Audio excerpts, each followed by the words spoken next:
নমস্কার বন্ধুরা, আমি মিঠু। আমার অগোছালো বাগানে তোমাদের সবাইকে স্বাগত। বন্ধুরা, গাছ ভালোবাসে না বা ফুল ভালোবাসে না পৃথিবীতে এমন মানুষ নেই। তো আমি একটা সেই রকমই মানুষ যে ছোট্টবেলা থেকে গাছের প্রতি এত টান আমার যে তোমাদের বলে বোঝাতে পারবো না। তো গাছ ছোটবেলা থেকেই খুবই ভালোবাসি। তো আজ তোমাদের একটা গল্প শোনানোর জন্য আমার এই ভিডিও বানানো। তো প্লিজ তোমরা পুরো ভিডিওটা দেখো। তো চলো শুরু করি আমার গল্প, যে কীভাবে আমি আমার এই ছোট্ট বাগানকে অগোছালো বাগান বলে থাকি, সেই গল্পই তোমাদের সাথে শোনাবো। তো চলো শুরু করি। গল্পটা হচ্ছে আজ থেকে 7 বছর আগেকার, যখন আমি বিয়ের পর এই বাড়িতে আসি। এই বাড়িতে আসার পর এই যে দেখছো একটা ঘর, এটা হচ্ছে আমার ঘর। আর এইদিকে দেখো চালা আছে। তো এখানে আমার শ্বশুর শাশুড়ি থাকেন। তো এইভাবেই আমরা একটুখানি জায়গার মধ্যেই একদম মিলেমিশে সবাই একসাথে থাকি।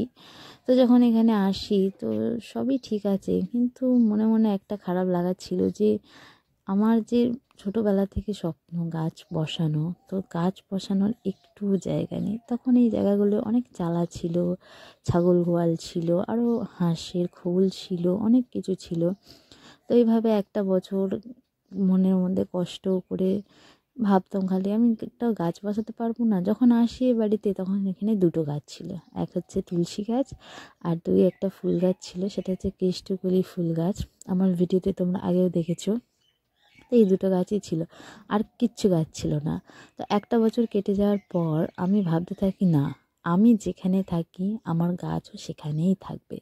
তো অনেকে অনেক কথা বলতো যে এবার কি চালের গাছ বসাবে। তা হ্যাঁ, আমি যেখানে থাকি সেখানেই।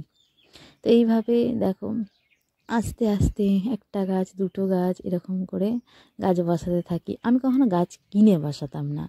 সব আমার কি বলো তো, প্রকৃতিকে ভালোবাসলে কি হয়, প্রকৃতি থেকে তুমি অনেক গাছ এমনিই পাবে। আর সেটাই আমার সাথে হয়েছে। আমি অনেক গাছ রাস্তার ধার থেকে, অনেক বাড়ি থেকে, আর কি বলো তো, গাছ চাইতে আমার খুব ভালো লাগতো। আমি এত আনন্দ পেতাম যে আমি একটা গাছ চেয়েছি। তো অনেকে দিত, আবার অনেকে একটু দিতও না। তো অসুবিধা কিছুই নেই, মনটা একটু খারাপ হতো, কারণ গাছ কিনে বসাবো এমন ক্ষমতা আমার ছিল না। তো আজও নেই।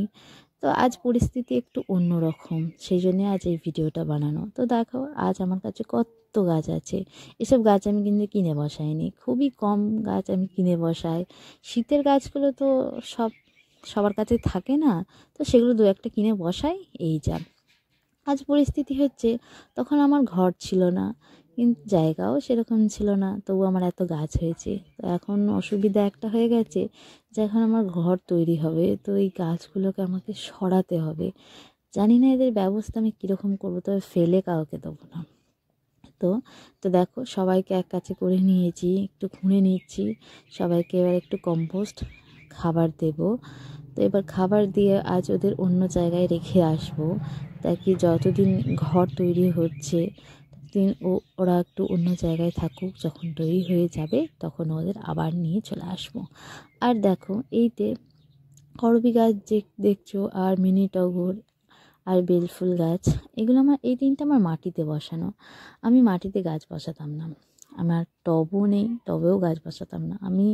আমার না মাটিতে না ছাদে, আমার মাঝ বরাবর বাগান। তাই জন্যই এর নাম আমি অগোছালা বাগান দিয়েছিলাম।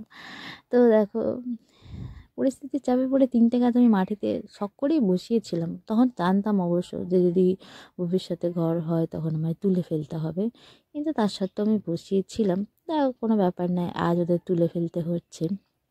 তবে আমি ওদের ঠিক যত্ন করে একটা ব্যবস্থা করেই দেবো। তুলে ফেলতে হলো আমাকে, এই যা। তো আজ এই পর্যন্ত এই ভিডিওটাতে শেয়ার করলাম। পরে একটা ভিডিওতে ওদের কি ব্যবস্থা করলাম, ওদের কোথায় রাখলাম, কি যত্ন আত্তি নিচ্ছি, সমস্তটাই তোমাদের ভিডিওর মাধ্যমে দেখাবো। তোমরা প্লিজ আমার ভিডিওগুলো পুরো দেখো। আর আমার এই গল্প তোমাদের কেমন লাগলো অবশ্যই কমেন্টের মধ্যে জানিও। তো দেখো তুলে নিয়েছি, এবার একটু কাটিং তো করতেই হবে, এরকম তো আর বসানো যাবে না। তো দেখো সেইটাই আমি করে নিচ্ছি। তো আমার ভিডিও দেখার জন্য অনেক অনেক ধন্যবাদ। এভাবেই তোমরা আমার পাশে থেকো। আজ আসি, আবার বাকি গল্পটা অন্য কোনো ভিডিওতে আবার শেয়ার করবো। আজ আসি, জয় নিতাই।